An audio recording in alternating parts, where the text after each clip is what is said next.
Hello दोस्तों, कैसे हो आप सब लोग। मैं आपका होस्ट करण और स्वागत है आप सबको आपके अपने यूट्यूब चैनल केटीडी व्यूज में। आज स्पेशल वीडियो एक फार्मासिस्ट का इंटरव्यू लेंगे। आज चलिए उनसे ही पूछते हैं कि फार्मासिस्ट हैं हमारे बहुत टाइम से, इनका एक्सपीरियंस है। लेट्स सी उनसे पूछते हैं क्या है, क्या एक्सपीरियंस रहा उनका, सब कुछ पूछते हैं। चलिए वीडियो के अंदर चलते हैं, वीडियो स्टार्ट करते हैं।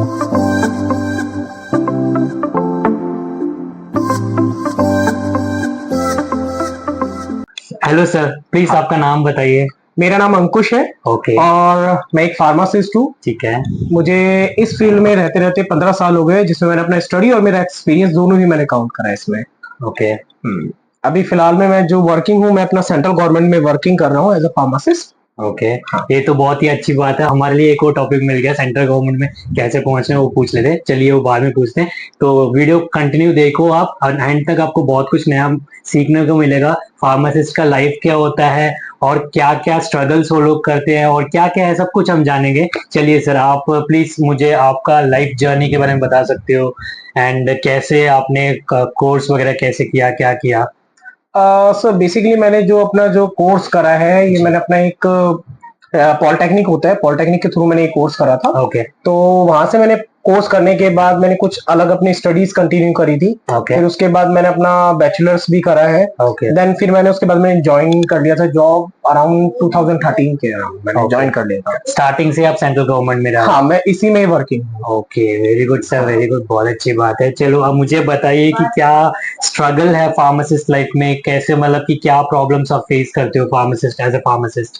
एज अ फार्मासिस्ट अगर मैं बताऊं तो हमारी सबसे बड़ी जो प्रॉब्लम है अभी जॉब है। Okay. जो हम फार्मासिस्ट को इजीली मिलती नहीं है। अच्छा।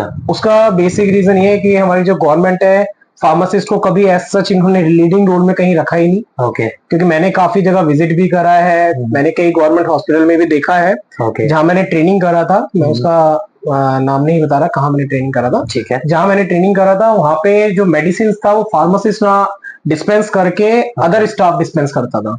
ओह, ओके। हाँ, तो इनकी वजह से हम लोगों की जो फार्मासिस्ट है, हमारी वैकेंसी कम होती जा रही है। पहले हमारी गवर्नमेंट में काफी अच्छी वैकेंसीज निकलती थी, बट आजकल तो वैकेंसी निकलती नहीं। मतलब आपका मतलब ये है कि फार्मासिस्ट को बहुत पीछा किया जा रहा है, बाकी जो जैसे नॉन मेडिकल्स के होते हैं या फिर पैरामेडिकल्स के होते हैं उनको ज्यादा आगे बढ़ाया जा रहा है, ऐसे बोल रहे हो आप। एग्जैक्टली। ओके।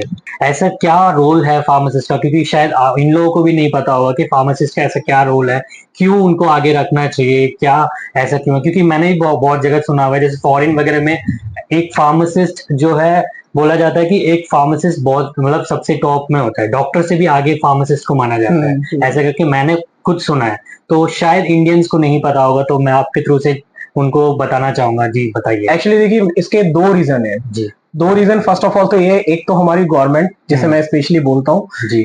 गवर्नमेंट ने हमारी वैकेंसी काफी कम कर दी है, लेकिन इसके पीछे रीजन भी हम लोगों का खुद का है, जहाँ पे हम लोगों की खुद की भी गलतियां हैं। ओके। अब मैं अगर बात करता हूँ बियॉन्ड गवर्नमेंट जॉब के, दैट इज कि अगर मैं प्राइवेट सेक्टर की तरफ जाता हूँ, जहाँ पे हम लोग अपना मेडिकल स्टोर बेसिकली कोई भी खोल सकता है एज अ फार्मासिस्ट। बिल्कुल।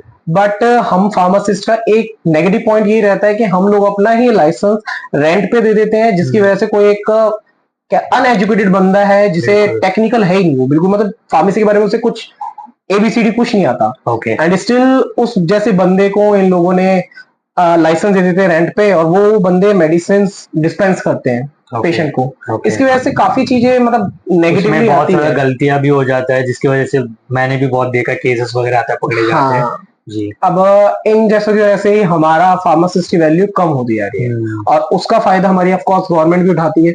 गलती हमारी है, आई एग्री। हमारे काफी सारे फार्मासिस्ट दोस्त हैं, वो इन चीजों को जो रेंट पे देते हैं, मैं तो क्लियरली, अगर कोई मेरा दोस्त है, कोई फार्मासिस्ट है, तो मैं बस उनसे ये रिक्वेस्ट करूंगा कि अब आप लोग अपना लाइसेंस रेंट पे देना बंद करो। इससे अच्छा ये है कि आप लोग अपना शॉप खुद ओपन कर लो, वो ज्यादा बेस्ट है। क्योंकि हम लोगों की जो वैल्यू कम हो रही है वो हम लोगों की गलती से ही हो रही है। अच्छा, मुझे ये इससे एक और क्वेश्चन मेरा बनता है कि अगर खुद ओपन करेंगे तो क्या वेलफेयर हो सकता है पेशेंट्स के लिए या फिर पीपल्स के लिए, कि वो खुद ओपन करेंगे, क्या क्या उनके लिए बेनिफिट हो सकता है? देखिए, अगर हम लोग खुद ओपन करते हैं तो उसमें पेशेंट के लिए सबसे पॉजिटिव पॉइंट रहता है, वो ये रहता है कि जैसे कि अभी कोई अगर मेडिसिन लेने जाता है किसी स्टोर पे, अगर वहां पे कोई फार्मासिस्ट नहीं बैठा, कोई नॉन टेक्निकल बंदा है, तो वो उसे गाइडेंस अच्छी नहीं दे पाएगा ओके मेडिसिन के बारे में। ओके अब डोजेस के लिए अभी आपने हाल फिलहाल में एक केस पढ़ा है, जो आपने शायद अपनी वीडियो में भी डाला था, तमिलनाडु का कोई केस था जिसमें एक लड़की ने उनके कोई शॉर्ट वीडियो डाला था, शॉर्ट वीडियो कोई आपने डाला जिसमें उनके ओवरडोज हो गया था, जिसकी वजह से उस बच्चे की डेथ भी हो गई। एग्जैक्टली तो उसमें उसकी बच्चे की डेथ भी हुई थी। तो वही होता है, अगर कोई फार्मासिस्ट होगा तो खुद ही उस चीज के लिए गाइड कर, कहीं ना कहीं से मेडिसिन तो खरीदा ही होगा उसने, उन्हें मेडिसिन खरीदा होगा, सकते हैं कि हाँ क्यों लेके जा रहे हो आप इतना पेन किलर। फार्मासिस्ट जो होता है वो एक बॉन्डिंग निकालता है, वो कहीं ना कहीं उसे रोकता रहता है, कहते हैं ना एक वॉल बन जाता है कि भाई कोई गलत मेडिसिन ना ले ले, तो उस चीज के लिए वो को पूछ सकता है कि भाई आप किस लिए पर्पज से मेडिसिन ले रहे हो। तो सामने वाला जब उसे बताएगा, अगर उसे सही लगेगा ऑफ कोर्स तो मेडिसिन वो डिस्पेंस करेगा, अदरवाइज नहीं करेगा। और सबसे अच्छी बात ये होती है कि फार्मासिस्ट हमेशा प्रिस्क्रिप्शन बेस्ड ही मेडिसिन देता है। ओके वो सेल्फ मेडिकेशंस भी दे सकता है, लेकिन वो ओनली कुछ ही item, for example OTC medicine वो दे सकता है। तो मेरा मेन मतलब यही है कि अगर फार्मासिस्ट अगर आता है, अपना खुद का काम स्टार्ट करता है, तो बस हमारे ये कह सकते हैं कि गलतियां कम होने की चांसेस। ओके मतलब पेशेंट को मतलब सफर कम होगा एंड डेथ कम होगा, डेथ रेट मतलब उस चीज के अकॉर्डिंग पेशेंट के लिए मतलब पेशेंट को अवेयरनेस हो जाएगा हमारे मेडिसिन के बारे में। अवेयरनेस आप कैसे बोलना चाहते हो, मतलब फॉर एन एग्जांपल कुछ कोई मेडिसिन मेरे को एग्जांपल्स में बोल सकते हो कि नॉर्मली जैसे हम नॉर्मल मेडिसिन लेते हैं उसमें कोई अवेयरनेस आप बोलना चाहते हो? हाँ, मैं एक सबसे पहला एग्जांपल तो मैं पेन किलर का आपको बताता हूँ। ओके कई बार पेशेंट्स का ऐसा होता है, उन्हें छोटा मोटा कोई पेन हुआ, अब वो पेन किस वजह से वो किसी को नहीं पता जब तक वो डॉक्टर से कंसल्ट नहीं करेगा। पेन्स में भी अलग अलग पेन होते हैं, काफी तरह का पेन होता है, किसी को गैस्ट्राइटिस की वजह से हो सकता है, किसी को मसल पेन हो सकता है, किसी को कोई भी पेन हो सकता है। हम में से तो सब लोग यही जानते होंगे पेन किलर हो, पेन हो रहा है तो एक मेडिसिन लो, पेन किलर है ले भाई खा ले, चाहे वो कहीं भी हो, मतलब अलग अलग जगह का पेन के लिए अलग अलग मेडिसिन होते हैं। हाँ, वो अलग अलग है। तो वो मेडिसिन होती है जो पेशेंट्स को दे दिया जाता है मेडिकल स्टोर से, कोई नॉन टेक्निकल बंदा है वो मेडिसिन दे देता है, जिसकी वजह से उनकी ओवरडोज भी हो जाती है। तो कई बार ऐसा भी रहता है, कोई पेशेंट मतलब लॉन्ग लास्टिंग वो मेडिसिन लेता जाता है तो उसकी किडनी मतलब कई बॉडी पार्ट्स ऐसे होते हैं जो डैमेज होने के चांसेस बढ़ जाते हैं। सेकेंडली एक एग्जांपल मैं दे सकता हूँ एंटीबायोटिक्स का। कोई भी पेशेंट अगर डॉक्टर के पास जाता है तो डॉक्टर उसे एंटीबायोटिक हमेशा एक कोर्स के अकॉर्डिंगली लिखता है। वो मेडिकेशन 3 डेज का हो सकता है, 5 डेज का हो सकता है, 7 डेज का हो सकता है, अकॉर्डिंग टू देयर कंडीशन जो भी उन्हें लिखा जाता है। अब अगर वो मेडिकल स्टोर पे डायरेक्ट जाता है पेशेंट को लगता है भाई एंटीबायोटिक ऑफकोर्स कॉस्टली आते हैं, most of the antibiotics costly आते हैं, तो वो क्या करते हैं, उन्हें लगता है कि डॉक्टर ने उसे 5 दिन का मेडिकेशन लिख दिया, वो 5 दिन का मेडिकेशन ना लेके उसे 3 दिन में आराम हो गया, तो पेशेंट उसे वहीं ड्रॉप कर देता है, वो अपना पूरे 5 दिन का कोर्स नहीं करता। तो इसकी वजह से कई बार ऐसा होता है कि रेजिस्टेंसी बॉडी में डेवलप होने लगती है, जिसकी वजह से आगे इन फ्यूचर उनके लिए प्रॉब्लम हो जाता है कि वो मेडिसिन उन्हें काम ना करे।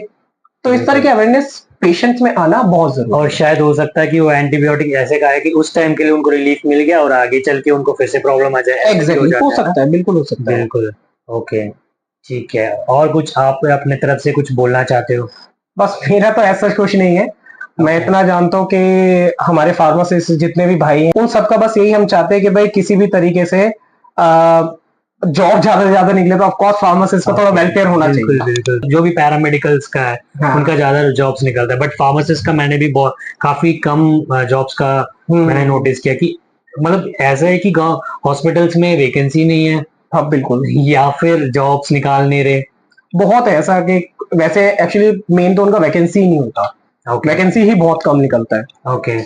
मेन प्रॉब्लम तो हमारा वैकेंसी को लेके है कि वैकेंसी ही नहीं निकलता डिपार्टमेंट में। तो हम तो गवर्नमेंट से ये रिक्वेस्ट करना चाहते हैं कि फार्मासिस्ट की पहले वैकेंसी को ही बूस्टअप करो कि जितने भी बेरोजगार हमारे फार्मासिस्ट अनएम्प्लॉयड है वो सबको एक जॉब मिल जाए, सेटल जॉब मिल जाए। कि काफी फार्मासिस्ट इतने फ्रस्ट्रेट हो चुके हैं वो अपना प्रोफेशन छोड़ के वो अदर लाइन ज्वाइन कर रहे हैं। कोविड के टाइम में काफी मतलब फार्मा इंडस्ट्री ने बहुत हेल्प किया, वैक्सीन वगैरह हमारे इंडिया में बना है, तो फार्मा सेक्टर बहुत बूस्ट होना चाहिए मेरे को भी लगता है। डॉक्टर एक मैंने देखा है फार्म डी जैसे कि जो पढ़ाई होता है हमारे में, तो वो मैंने भी ये सुना हुआ है कि इजिप्टियन जो कंट्रीज होते हैं वहाँ पे एक फार्म डी के डॉक्टर बैठते हैं, एक नॉर्मल डॉक्टर बैठते हैं, नॉर्मल डॉक्टर डायग्नोस करते हैं एंड फार्म डी के डॉक्टर्स जो होते हैं ट्रीटमेंट करते हैं। ये रियल है, ऐसा होता है, मतलब डॉक्टर के मुकाबले एक फार्मासिस्ट को बिठाया जाता है। बिल्कुल बैठाया जाता है। ओके, यही अवेयरनेस मुझे चाहिए था, जो कि मुझे बताना था ताकि क्योंकि यहाँ पे तो किसी ने फार्मा किया तो मतलब या तो सोचेंगे एमआर